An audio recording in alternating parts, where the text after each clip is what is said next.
Салам достор, кандайсыңар? Ассаламу алейкум. Жакшы, өзүң кандайсың? Азим, канекей, бүгүн кандай кызыктуу оюн ойнойбуз? Ооба, оюн кызыктуу. Бирок биз биринчи намаз окушубуз керек. Намаз? Ал эмне? Биз эмне үчүн намаз окушубуз керек? Намаз бул Аллахка болгон ибадат. Биз аны күн сайын 5 жолу окуйбуз. Бул биздин ыйманды бекемдейт жана бизге Аллахка жакындатат.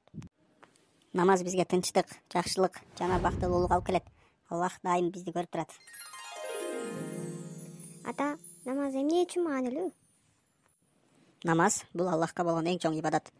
Намаз күн сайын Аллах менен байланыш түзөт жана жүрөгүбүздү тазалайт.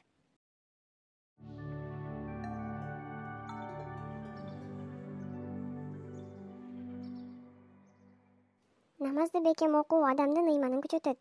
Аллах бизге намаз аркылуу жакшылыктарды, ырыскыларды берет. Намаз ыйманды бекемдөөчү, жүрөктү тынчтандыруучу иштердин бири деп хадисте айтылат. Азим, сен намазды кантип окуйсуң? Намазды окуу бул чоң сыймык. Намазды окуп баштоо үчүн тазалыкты сактоо керек. Ички тазалык, ниетти түздөйбүз жана сырткы тазалык, жуунуп тазаланабыз. Демек, намаз бизге жакшылык, сабырдуулук жана тынчтыкты алып келет, туурабы? Ооба, намаз жүрөктү тынчтандыруучу эң мыкты жол. Эгер биз намаз окуп Аллахка багынсак, ал бизге жардам берет.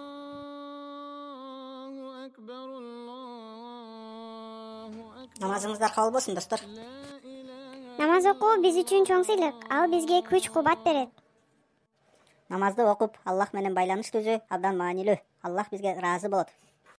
Ооба, намаз бул Аллахка жакындаткан жана жүрөктү тынчтандыруу жолу.